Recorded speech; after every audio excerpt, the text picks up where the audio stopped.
I'd like to thank everybody for joining us. My name is Jessica Ballard, and I am with ProfitCents by SageWorks. Today, our host, Bonnie Buell-Russick, will be discussing how to generate leads through the web. First, I'm going to go through a couple of housekeeping items. During today's webinar, you will be in listen-only mode. You should have received a link in the GoToWebinar panel on your screen where you can access a PDF download of today's slides.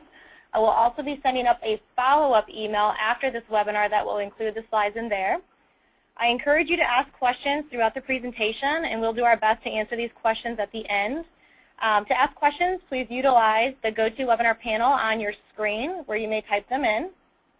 We will have a couple of live interactive polls throughout the presentation, which we invite you to each participate in. This may be accomplished by clicking on your respective selection when the poll questions are shown. Next, I would like to go through our presenter's bio. Bonnie Buell-Russick is president of BBR Marketing, which provides marketing services and strategy for professional services firms. Every day, she and her staff help accountants, attorneys, engineers, and other consultants reach their audiences and grow their firms.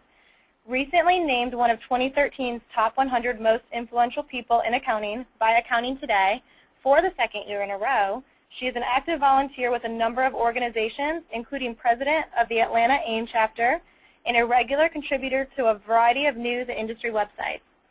Bonnie is a dynamic speaker and empathetic leader whose audiences leaving feeling entertained, understood, and empowered with actionable information. All right, Bonnie, I'm going to go ahead and turn it over to you to begin. Great. Thank you very much. I feel like I have something to live up to with that bio. I hadn't looked at that in quite a while. So I appreciate all the opportunity to be here today and that each one of you have taken time out of your day to attend this.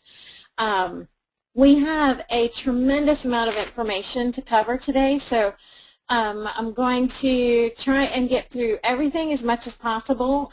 We'll certainly leave time at the end to answer questions, and I will stay as late as you need, as you know, anybody is here to ask questions, and my contact information will be at the last slide of the deck as well, so you can feel free to reach out to me with anything that we don't get covered today. But basically today we're going to talk about 3 specific ways to generate leads through the web, and that would be your website, content marketing, and social media. So before we get too far down that road, though, I kind of wanted to take a macro view of how accounting, marketing, and frankly marketing in general has changed a lot in the last few years. If you think about it, most of the tactics that your firm has used and you personally have used have been mostly what is referred to as outbound marketing or push marketing or one-way. Things like ads, things like email blasts, anything where you're pushing a message out and not necessarily creating a two-way interaction. What has changed things drastically is the introduction of inbound marketing or pull or two-way. You can call it a whole bunch of different things in the textbooks, but basically the biggest difference is you're now creating conversations. You are talking to others, you're interacting with them. Of course, social media is probably the biggest and most used tactic under this category. But, you know, even things like your website and blogging and, you know, videos, all these things are actually trying to put a message out there, but it's giving people a way to interact with you. So it becomes a conversation as opposed to you talking at them. So that is certainly the biggest thing, and we're sticking on the right side of this column today. So that's kind of where we're going to go. I want to start with talking about your website, and this is certainly I think one of the areas where usually the most improvement can be made, and where you can really set the tone for your firm and provide information so people can make a decision to reach out to you. A number of years ago, when websites started becoming in vogue and everybody kind of realized, oh yeah, we need one of those, A whole lot of firms, not just accounting firms, but businesses all over the country and the world, basically took their print brochure, copied and pasted it, and put it up online. And that was basically what it was. It was an online brochure. Those days are gone, whether we like it or not. The days of just having a static website with information that stays the same for years and years at a stretch is really not working to your advantage anymore. Ultimately, your website can be the most powerful marketing and business development tool you have. And if you think about it, before I started this company, I was the marketing director for a firm, and I can tell you from firsthand knowledge, and I bet this will be recognizable to many of you, the firm I worked at had absolutely beautiful offices, and particularly the lobby. We had nice leather furniture, we had fresh flowers that were delivered, once a week, every 2 weeks, something like that. When somebody would arrive on the elevator, they would, be offered a drink, and that didn't come in the can that, the Coke can that came out of the refrigerator. It got poured into the crystal glass that then was handed to them, and they were had lovely things to read, and you're getting the picture. And that's important. Frankly, the idea behind that is to create an atmosphere and an impression of professionalism, to make the client or the guest feel very taken care of, make them feel comfortable. And they then in their head, whether it's consciously or unconsciously, will translate that to, oh, they're going to go take good care of my business. They're going to take great care of my taxes or my audit or whatever services you're going to be providing to them. And lots and lots of money are spent on those, making those offices beautiful and those crystal glasses and fresh flowers. If you think about it, probably, a few hundred people for a very large firm, maybe even 1,000 or so, will cross the threshold and come visit your office. But take another look at that and think about how many people are going to visit your website in a given year. You could have, 1,000 people easily visit your website in a month, and it's your new front door. Way more people are going to be going there than ever darken your doorstep, and you need to think about the image and the professionalism that you are conveying through your website. Is it easy to find information? Is it the right sort of information? Are you talking to your clients, or are you talking at them, or talking with them versus talking at them? Is it easy to find out how to contact you? Is it information that is new and recently updated? Or is does it look kind of dated and dusty and old? And are people going to your site and saying, yeah, I don't know about these folks. The last article they posted was over a year ago. They must not be up to date on the latest things in the industry. Whether we like it or not, people are judging us, and judging your professionalism, judging your skill, judging how you work with your clients based on how your website looks. And unfortunately, in some cases, they're making decisions based on that. As many of you know, of course, referrals are by far the best way to get new business.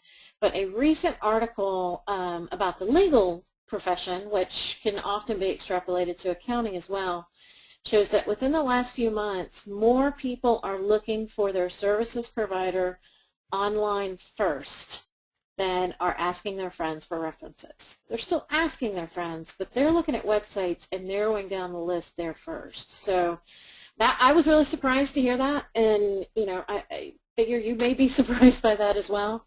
So I can't stress enough how important it is to have a website that is, properly represents your firm. So if you're in the position where you need to, look at redoing it, or look at sprucing it up, or adding new information, a lot of times too, I think, people will kind of jump into it and just start making changes without thinking big picture. And when you work with your clients, I'm sure that you're looking at their big picture and how their 2013 tax return fits into it. Your website's the same way. You need to be looking at your overall marketing strategy, and then how does your website fit into that marketing strategy. And make sure that you're clear about the purpose of your site, who you're trying to reach, who it is that you're talking to. What are the messages that you're hoping to convey, and make sure that it's easy to find information and you don't make people click around too much. And by all means, have a call to action. Make it easy to find your contact information. There's surprisingly number of sites out there where you really kind of have to dig to find a phone number. If somebody wants to call you, you want to make it really easy for them to call you. So kind of think about the big picture before you jump into it. Now I'm going to turn this over back to Jessica so she can ask a poll question, and we'll be right back. All right, thank you, Bonnie. So on your screen, you should see the first poll question pop up. And that question is, what do you think are the biggest traffic sources to professional services firm websites? The selective responses are email marketing campaigns, blogging, paid search ads, social media, and SEO. I'm going to go ahead and give everybody just about a minute here to go ahead and vote.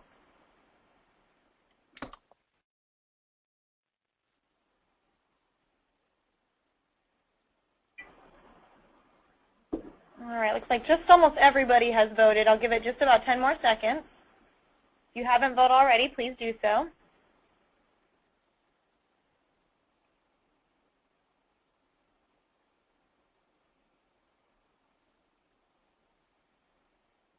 All right, I'm going to go ahead and close that, and then I'll share the results. 11% said email marketing campaigns, 10% said blogging, 6% answered paid search ads, 33% answered with social media, and 40% answered with SEO. All right, Bonnie, I'm going to turn it back over to you. Okay, thank you. I have the answers to the poll question, and we'll get to that in, hold on, I'm actually going to go ahead and go to that, and we'll go back to those other slides right there. The number one source for traffic on B2B websites is surprisingly blogging. And considering the fact that a lot of B2B sites have not yet added a blog, and many of them are not necessarily active on it, I think this is really surprising. And we will go into this a little bit under content marketing. The number two is SEO, followed by other inbound marketing, so things like landing pages and calls to action. And then 4 is actually social media. And then others kind of, paid search is way down there. So that also, I think, is interesting indicator on where you may want to be spending your time and your resources. But real quick before we jump into content marketing full force, I did want to just say a little bit more about your website and kind of how it's important to make sure that when you're creating your messaging and even the look of it, you're focused on your clients. So many sites, and it's not just accounting that does this, it's all businesses, are much more focused on what they do rather than what the reader is interested in. So it's very important to make sure that you are selling what you do, not selling what you do, sorry, to selling what they need. Don't make it all about you. Make it about them. Address their needs and their pain and their goals and their plans, and use things like testimonials and case studies, and have your clients tell their stories about how you help them. Kind of boil it down to the fact that anytime somebody else talks about how awesome you are versus you talking about how awesome you are, it's a whole lot more powerful. So quick things, make sure that you're creating content for every service that you offer and every niche that you serve. And again, case studies on each of those as you have them. make sure when you're writing the content or having somebody write the content that you think about the keywords and phrases that your prospects are likely to use in a search. There was a big trend a number of years ago for accounting firms to not use the word accounting, CPA, or taxes for some reason on their websites because they want to be seen as much larger business advisors and business consultants. And I agree, that is a wonderful direction to go with the services you offer. But if you boil it down to a web search, most people that are looking for what you do are very unlikely to enter the words business advisor into their search. They're looking for a CPA. They're looking for an accountant. Now, they're going to be excited when they find out that you do a lot more than that, but keywords are important, and make sure that you're using the words that people are likely to use when they're searching for you. Make sure that you divide it up by lots of subheads and bullets, and keep it easy to find information and easy to scan. Most people don't read web copy, they just scan it. And so think about that when you're putting together how the page looks. And the final little tip here I'm going to provide is write a detailed, interesting bio. Bios are the #1 page looked at outside of the home page on accounting firm websites. They're not looking at your services or industries or contact page even as much as they're looking at your bios. So make them interesting. Make them, certainly include the things like you're a member of the AICPA, you graduated with honors from such and so university, and you have this fabulous Big Four experience. But also talk about, what it is you do in your free time. You're people in addition to accountants, and it's so important to kind of show that side of yourself. All things being equal, people are going to choose to work with somebody that they like and somebody that they relate to. And typically, it's those personal details that they're going to relate to and make a decision by. So don't be afraid to share that sort of information. So we've already talked about content marketing and the traffic sources that are leading people to your site. So what is content marketing? I have to say, you guys have been doing content marketing for years and years, and it just haven't been calling it that. Because when it boils down to it, content marketing is nothing more than sharing valuable information to your readers and to your viewers. So you've been putting out e-newsletters on a regular basis. You've been, my goodness, content marketing can even be considered answering phone calls from your clients with questions. Anytime that you're sharing knowledge that you have that others don't is content marketing. Now there's all kinds of different and fun ways to be sharing that information, but I don't want anybody to be intimidated with the idea that, we got to do this now. It's definitely something that you should consider as part of your marketing mix, and it shouldn't be too overwhelming. So I just the best definition I have ever seen for content marketing is this one, and I'm going to step through it pretty quickly, but there's a few points here that I love about it, because content marketing exploits your unique position. So basically what you're doing here is it gives you an opportunity to communicate what makes you different than all the other accounting firms out there. What makes you special? So your unique position in your markets to generate valuable insight. Keep in mind, you're sharing valuable information, but the value is always going to be in the eye of the reader. So think about it from their perspective. Ask them. Ask your clients what would be interesting to hear about.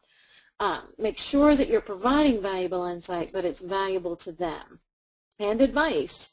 You and your firm are the experts, and own that. Absolutely be out there putting out the best information as possible and positioning your firm as the go-to people when somebody needs help with what you do. On issues are not services or practice areas. Issues are problems to be solved. They are issues that your clients and your prospects have, and you're the one with the answers. So when you're putting out information, always think about it from the client's perspective first. On issues your customers and prospects care about most. It is their priorities, not yours. And it is frankly a brilliant way for you to position yourself as the go-to firm on any particular topic, and it can be extraordinarily powerful. So again, before you jump right in with a blog or something, it pays to plan and think about, how does this content marketing work in with your website strategy, which is your overall marketing strategy?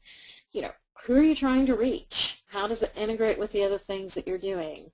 You know, who's the audience? What's the focus? Are you going to be talking about one particular service area? So maybe you create a accounting blog that's focused on the manufacturing industry, or are you going to be offering, you know, broader advice to all business owners, or maybe it's small business owners? You know, think about who are you trying to reach. And honestly, the narrower the market, the easier it is to do, and the easier it is to establish a very large and active reader base.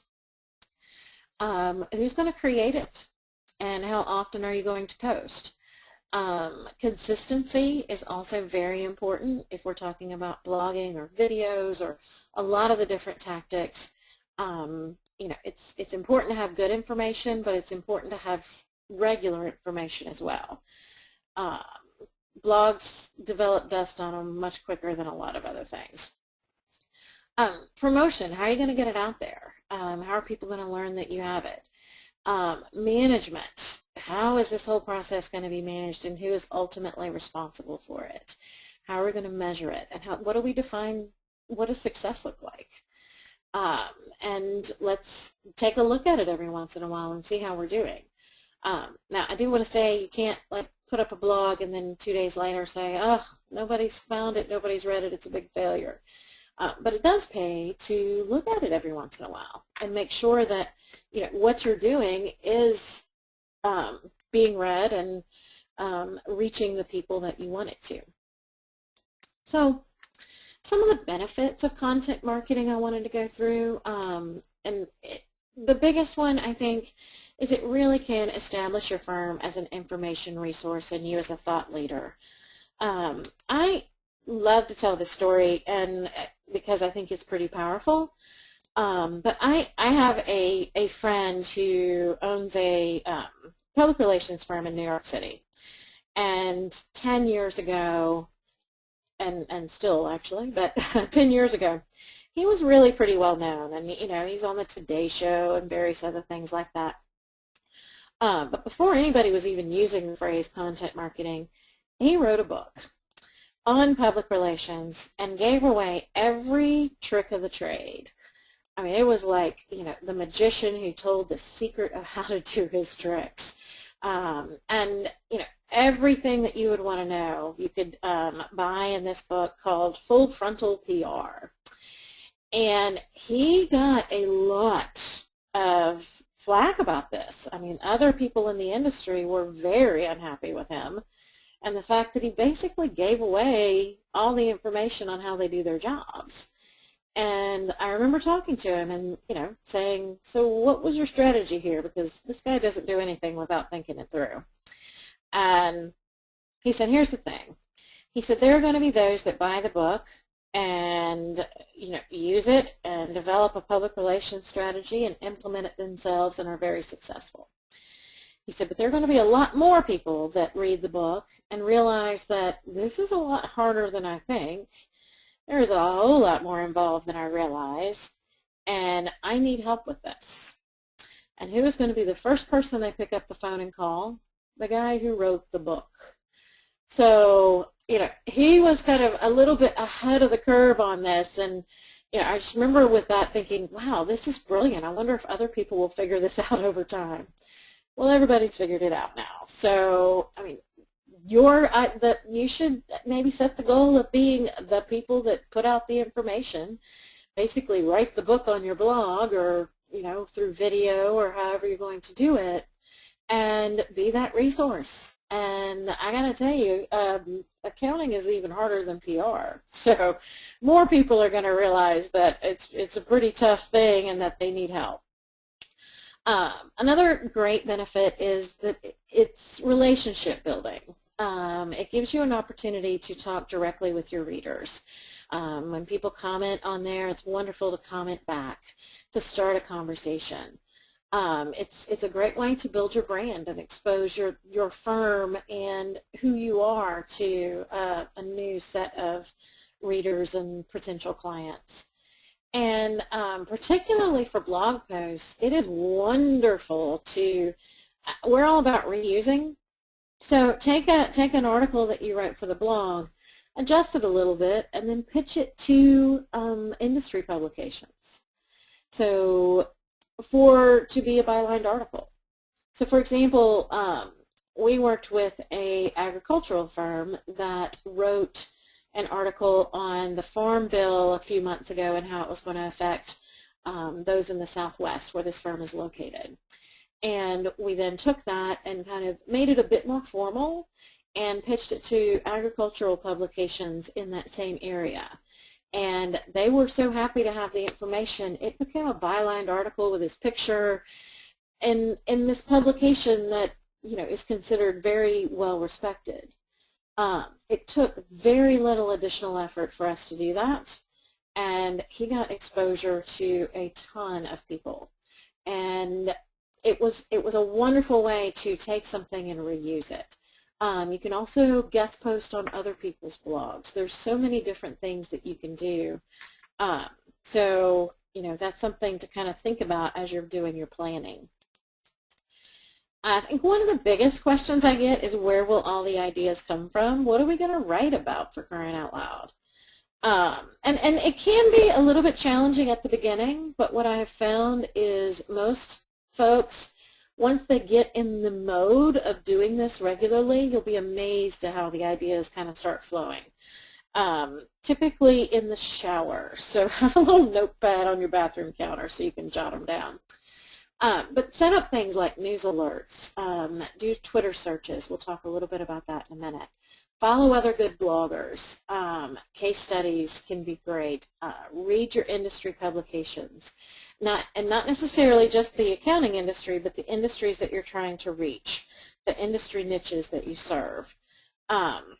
See what your competition is doing, just to see what's going on out there. Ask your partners, staff, referral sources, anybody, you know, what would you like to hear about? What questions do you have that we can answer for you? And I think the biggest one is to ask your clients. If your client calls with a question, jot that question down. You now have a blog post. Because if one client's asking it, chances are there's lots of others out there who have the same question and would really appreciate an answer to it.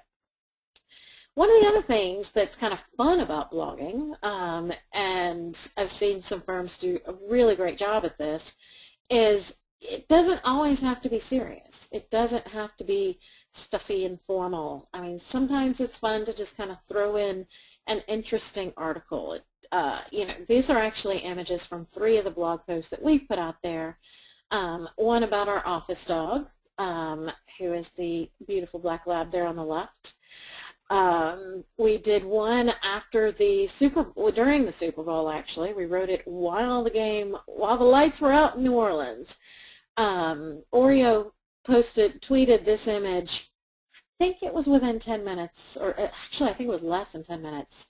And, you know, we wrote a blog post about that very quickly. On the right there is Kelly, who is on my staff. She attended a conference, and MailChimp was there, and they were giving away awesome monkey hats. So we put a picture of that up there. It's, you know, but yet we also put up a lot of really good, valuable information. It's nice sometimes to mix it up, and it's another way, much like I was saying about your bio, for you to communicate your personality. Who will create it? That is entirely up to you, and you have a lot of options. I would ask, if you certainly more than a one-person firm, ask everybody to contribute. You know, give everybody a schedule, create a calendar. Encourage managers and junior staff to contribute. It's a wonderful way to engage those that, you know, go into a horrible flop sweat at the idea of going to a networking event but it may be a wonderful way for them to reach out to people and contribute to the business development of the firm. Certainly there are lots of good ghostwriters out there, so that's something to consider. If you do go that route, make sure they know something about the accounting industry. Otherwise it can be challenging. And reward those that participate. And do not be advertorial in your content. It's not an opportunity to advertise your firm. It's an opportunity to share valuable information. It is advertising your firm in a subtle way. That's all that's necessary. And make sure that you let people know you have it. Put it on your website. I'm not going to read through all these because you have these slides, but put it on social media. Feature the content in an e-newsletter. You know, provide a link in your email signature. There's a lot of ways to let people know that it's out there. It is not usually a build it and they will come kind of thing. You got to let them know it's there so they know to come. And this is not going away. In B2B companies, 91% are now using content marketing. I expect that number to continue growing. So unfortunately, it's not something that can be ignored. At some point, it's just going to be a day-to-day part of all of our marketing strategy, like having a sign by the road. So how are we going to connect with these people, and how are we going to let them know all this fabulous stuff is going on? Social media is definitely our best way to do that. Certainly some benefits to social media. I know there's also challenges, which we may talk about there at the end. One of the best things it does is it allows you to clearly define who you are, what it is that you do, what do you, who do you do it for. It is a wonderful way for you to, communicate directly with potential clients. It allows you to, we've talked about this about content marketing, but share your expertise and position your firm and yourself as a thought leader. You want to be the go-to person. So here's a way to let people know that you are the go-to person. I find this one fascinating because it does allow you to build relationships with referral sources, prospects, and clients quickly. And it allows you to meet people online that you would probably never meet in any other way. That can be a little bit odd sometimes. I had an experience a couple years ago where I was speaking at a conference and a woman I'd never met came up to me and hugged my neck and said, "I am so happy to see you." And I, of course, am sitting there racking my brain going, who is this? How have I forgotten who this person is? Oh my God, I feel like an idiot. Turns out we had never met. We had talked online. We had talked through Twitter and LinkedIn, and she felt that she knew me. And I thought, at first that was a little bit odd, but when it boils down to it, that's a beautiful thing. I mean, she had a connection with me, and we have now become friends and talk all the time. But we were able to develop a relationship and a connection without ever having laid eyes on each other until that conference. So it really is fascinating how this can work. Another benefit is small and mid-sized firms can affordably build awareness and compete with much larger firms.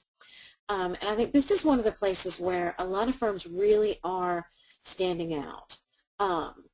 You can get all over LinkedIn and Twitter and Facebook and all these other sources and compete head-to-head with large firms and show that your expertise is just as strong or even better than theirs is, and do so in a way that really is pretty inexpensive. Head-to-head, you can't beat a big firm for advertising dollars. Head-to-head, you do have that opportunity with social media.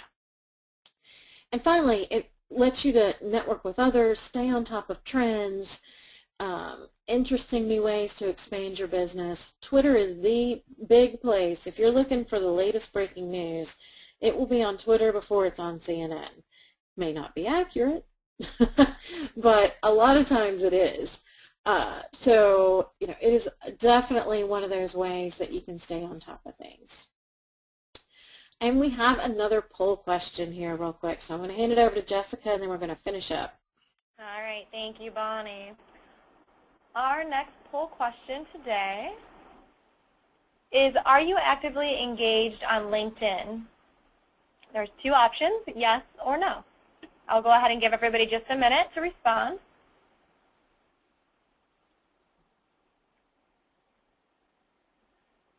All right, we almost have everybody responded. If you haven't done so now, please do so. We'll give it about just another 10 seconds.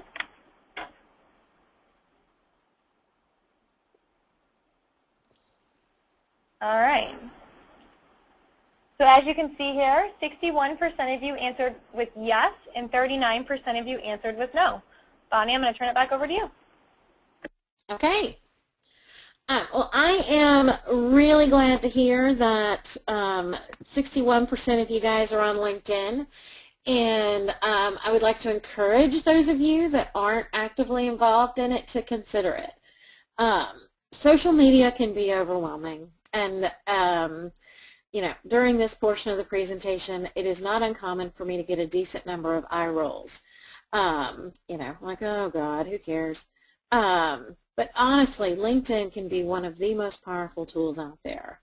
And I absolutely encourage you to look at it and consider it. And I'm going to fly through these real quick because I do want to spend just a minute talking about some specifics of LinkedIn. Other ones out there, Twitter, it is a slimmed down version that you communicate by 140 character tweets. It does have over 100 million active users and can be very effective for firms. I have a client who got 90% of her clients in her first year through Twitter alone. It is not just for teenagers to talk about what they ate for lunch. Facebook, by far the large behemoth in the room. I do think it's more personal in nature, though it can be used for business purposes, and it's a great way for you to let your friends and family, give them an easy way for them to refer business to you. There are a number of industry-specific sites out there. iShade is one that is built specifically for the accounting industry. There are others for other industries that you may want to consider if you're targeting that particular niche. Location sites like Foursquare, they're kind of really the leader in that. Allow people to check into your location. Probably not as powerful way to generate leads, but it is something fun to provide people that visit your office. Video sites, video is, I'm seeing a lot more firms use video. Certainly recommend that this is something you consider if you're interested in this. YouTube is the second largest search engine outside of Google. So lots of people are there. Vimeo is another one. So something to consider as you're building your plan. Photo sites, probably not as much use for you guys, but I've seen some firms use them very well in posting pictures of community events or, you know, things that are kind of more fun in nature and creating followers that way. Review and discount sites, probably no use whatsoever for things like Groupon or Scout Mob, but Yelp and City Search and the location reviews, make sure that you do create and claim your name on these sites. So, there have been some situations where others have created a page and put out nasty things about companies, so you do need to make sure you're on top of your name and your reputation. And then Pinterest seems like an odd one to have on this list, but I was recently talking to a firm that, in addition to writing interesting bios, created a Pinterest page for each one of their partners and share things that that partner in particular finds interesting. So there are some fun ways to use some of these kind of more secondary social media sites. LinkedIn, you just absolutely need to be on there. It is a wonderful networking tool. Your page can serve as your secondary website. Make sure that you create both an individual page for yourself and then a page for your firm, and make sure that those two are connected so people can go back and forth between them and learn everything they want to about you and your firm. And it just allows you to connect to hundreds or even thousands of potential clients, prospects, and collaborators. A few little tips, and then we're going to call it a day and open it up for questions. But make sure the section under your name is descriptive. It doesn't necessarily just say partner at XYZ firm. Describe what you do. It specializes in manufacturing, accounting in Peoria. Whatever that might be, always be thinking keywords when you're writing information on for LinkedIn and for your website. Customize your website listing. It probably says company website. You can customize that to your firm name, and that is just one more place where your firm name would be, and helps your search engine optimization and helps you be found better on LinkedIn. Groups, join and participate in groups. This can be one of the best ways for you to really develop those relationships we were talking about, and meet people who can become some of your best clients, and also those that can refer business to you. And join groups, join accounting groups, but also look for those that are full of the types of clients you want to reach. So there's a lot of small business leader groups out there, particular industry groups, location. There are, I believe, over 100,000 groups last time I heard. So there's certainly plenty out there for everyone to join. Add links to your blogs on there. Make sure that, when you write your specialties, you're thinking of keywords. Recommendations are wonderful. Only ask for recommendations from people you know and who you've worked with. There's this weird trend lately of people just asking anybody they're connected with for recommendations, and that can have the opposite effect. So, but, get as many as you can. Connect with people, and there's a lot of theories out there on this, but, I think the idea is to connect with as many people as possible. But, when you do reach out to somebody, type a little note in there and explain why it is you do want to connect to them. Maybe you met at a networking event and you just want to connect to them on LinkedIn. It takes 30 seconds to customize that, but it is going to make them much more likely to accept your request, and also impress them that you took the time to care enough to type in a few words that jog their memory as to who you are. Another thing, never ask to connect to somebody as a friend. You have a choice there. LinkedIn gives you a number of options as to how you know this person. Also a trend in people just saying they're friends with people who they aren't friends with.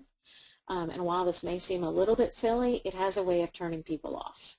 And it gives it gives kind of a bad impression of you, and by association, your firm. So I could go on and on any of these topics, and have for hours, but we are pretty much out of time, and I wanted to close by talking just for a second about analytics.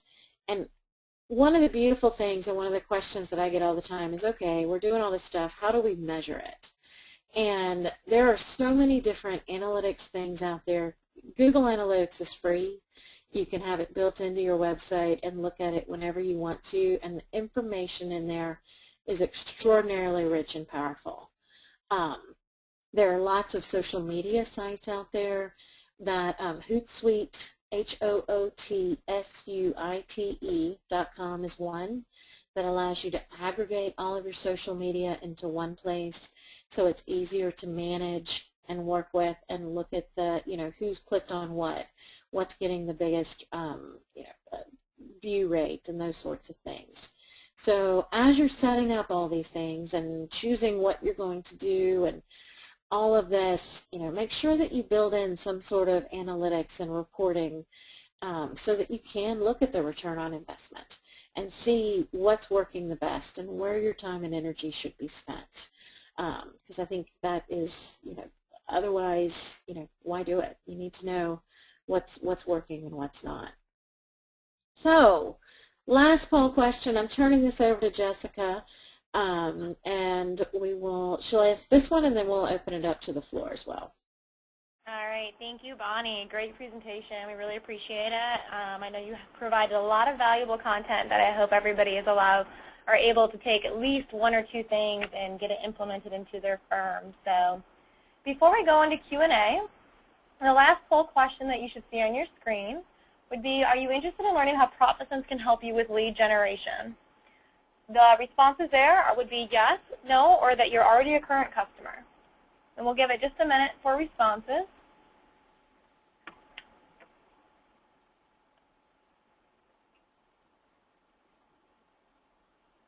Okay, almost everybody has voted. I'll give it about 5 more seconds here. Okay, I'm going to go ahead and close that. On the next slide, you should be able to see here ProfitCents resources. Bonnie, if you wouldn't mind switching it over for me. Thank you. First up is the white paper that is on the same topic as the webinar, Feed Your Accounting Firm, Generate Quality Leads. We do have, this webinar is actually a two-part series on lead generation. Today was on how to generate leads through the web, and the next one is going to be on targeted marketing for bigger and better leads, and so that white paper is going to cover for both of those webinars.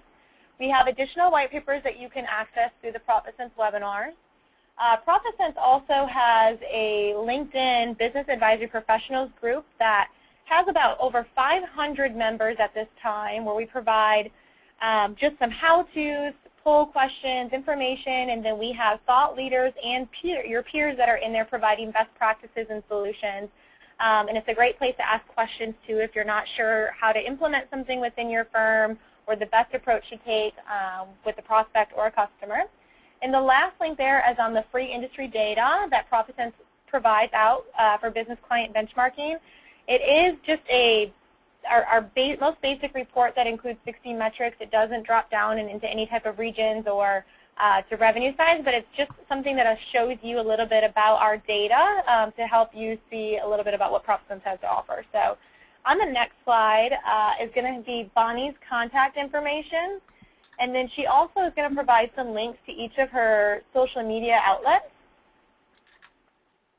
Sorry, things went awry. Not a problem, thank you. So that way, if you would like to follow her on any of those or go through any of those links, you'll be able to access them there. So now, Bonnie, if you want to leave it on that slide for people to view, you will, again, have a copy of these slides coming to you after this in a follow-up email after the webinar. I would like to open it up for Q&A, and we did have quite a few questions that I'm going to go through here. The first one is a two-part question. First, where do you look for ghostwriters, and how do you promote the blog, and what's the best or easiest platform to write the blog? I'm going to start with the second part of that question first. Okay. I think in most cases it is best, if possible, for you to actually build the blog into your website so that they're connected and it's easy for people to hop from one thing to the other. And we are huge fans of WordPress, not just for your blog, but to build your website. We do websites, we've probably done 20 this year, and every single one of them was built in WordPress. The functionality and the design options in there are absolutely phenomenal. And the goal is for it to be easy for you to go in and make changes to add information, and it really is with WordPress. So we can't recommend that one enough. As far as finding good ghostwriters, I think that can be challenging. Sorry, I have a phone ringing in the background all of a sudden. Certainly do web search is, one way to get started on that. If you're looking for somebody local that you can sit down with, that you may ask others in the community if they've used anybody, talk to other professional services providers. Look in writing groups on LinkedIn. And I will do a little itty-bitty plug here. We do ghostwriting for a lot of firms out there. So, and I know of ghostwriters, so if we're not a fit, I can recommend a lot of others to you as well. Perfect. Thank you, Bonnie. Next question would be, what are the best template sites to use to update their websites? Um, that's kind of a tough one to answer because it usually is kind of a site-by-site situation. There are some wonderful templates out there that you can use. Typically, we try to encourage people to not necessarily use the free ones because a lot of those show up on all kinds of sites. There are some amazing WordPress templates that you can, Theme Forest I know is one that has some really nice stuff.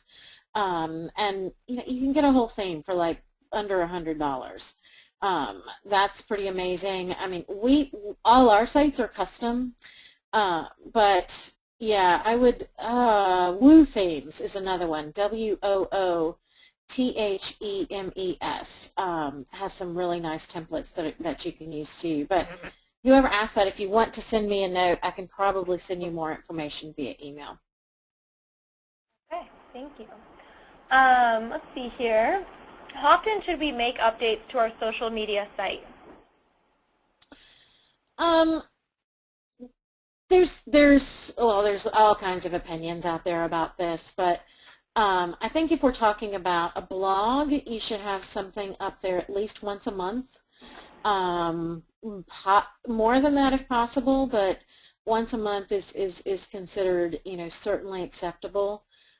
Social media pages, LinkedIn, you don't necessarily have to update all that often, but I do think it's nice to change your status once a week if you can. By doing that, you vastly increase the chances that you're going to show up in that email that goes out to, we all get it once a week, that's like, so-and-so has changed their status, so-and-so has a new job. You want to be in that email. You want a quick reminder to all your followers that you're still out there and you're still ready to help them. Twitter, Facebook, we have some clients that update it, 3, 4, 5 times a week. Others who put things up as they have, new blog posts. I think as active as you can responsibly be, and I want to say one more thing on that. Make sure if that you have a policy in place about your social media. Your average 23-year-old has a very different opinion about privacy than most of us that are well beyond 23 do. So, if you are going to do it, I would make sure that you have a policy in place and make sure that everybody understands that policy. Okay, great.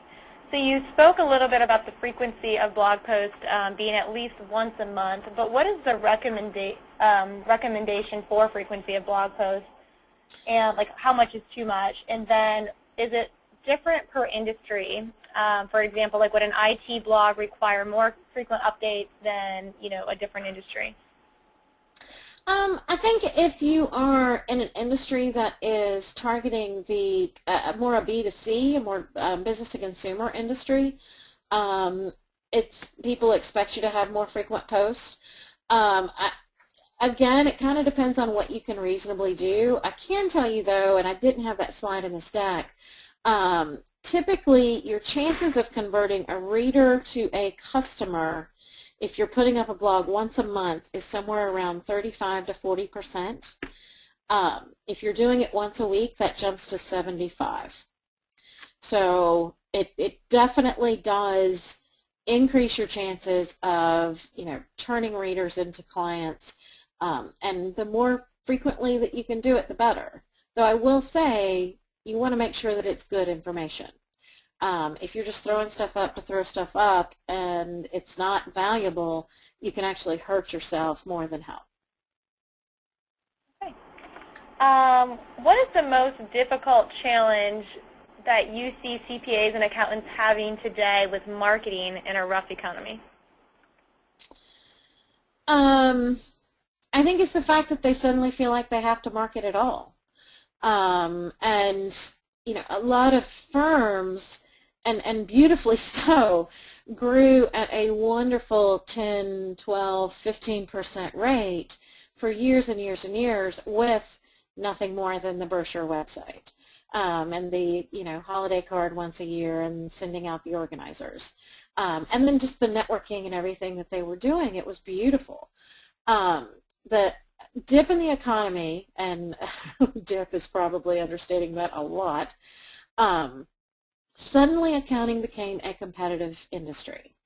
And people expect accounting firms to market like a lot of other businesses. Law firms and engineering firms felt the same shift, and it's not going back. For better or worse, this is the way it's going to be going forward, and it's probably only going to get more so. But I think a lot of firms, it's really been a matter of the fact that they're suddenly having to think about stuff that they have never thought about before and work it in as far as budgeting goes and timing goes. And they didn't go to school to be marketers. This isn't necessarily fun for them. All right. Next question would be, did Google restrict the analytics within the last few weeks? Google is always playing around with the analytics and what they're showing. I know a couple months ago they actually changed it so you don't necessarily see the top keywords that are being used to find your site, which I have to say is extraordinarily annoying and frustrating. They are, whether we like it or not, Google owns it, and unfortunately they're always out there changing the algorithms for SEO. They're changing what they offer in their analytics. There's still amazing information to be had there, and they've added things as well as taken things away. Tomorrow we could go on there and it looks totally different, but yeah, they make changes on a regular basis. I'm not aware of one in the last couple weeks, but certainly there were some a couple months ago. Okay, and last question that we're going to go through today would be, how can a one-owner firm compete and expand and gain better clients compared to the larger firms?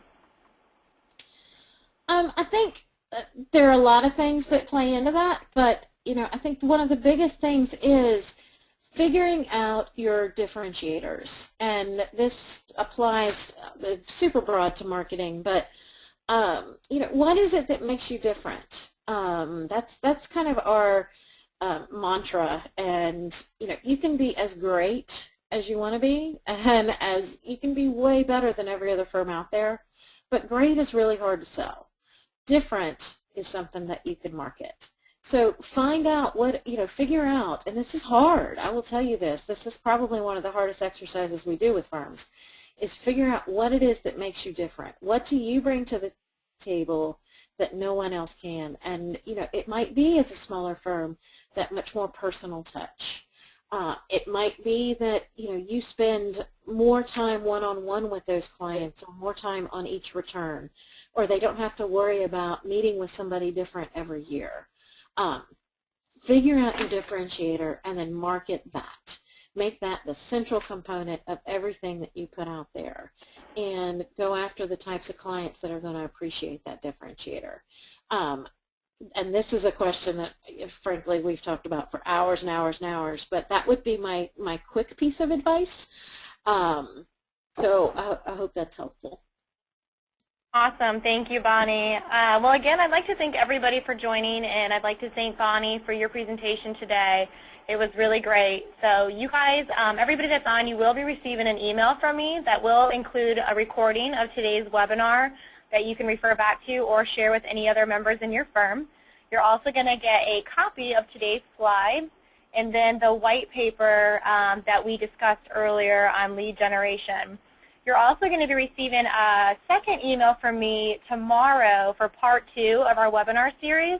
Next Tuesday, we're going to have our second webinar on lead generation that is called Targeted Marketing for Bigger and Better Leads. And Nancy Fox, who is the founder and president of the business Fox, will discuss how you can generate leads through networking. If we didn't get to your questions during Q&A, Bonnie has offered to stay on for just a few more minutes. I know we had just a few more questions, so we will go ahead and get to those here in just a minute. But for those of you that need to go, please expect us to follow up with you on your questions after this webinar. And then for those of you that answered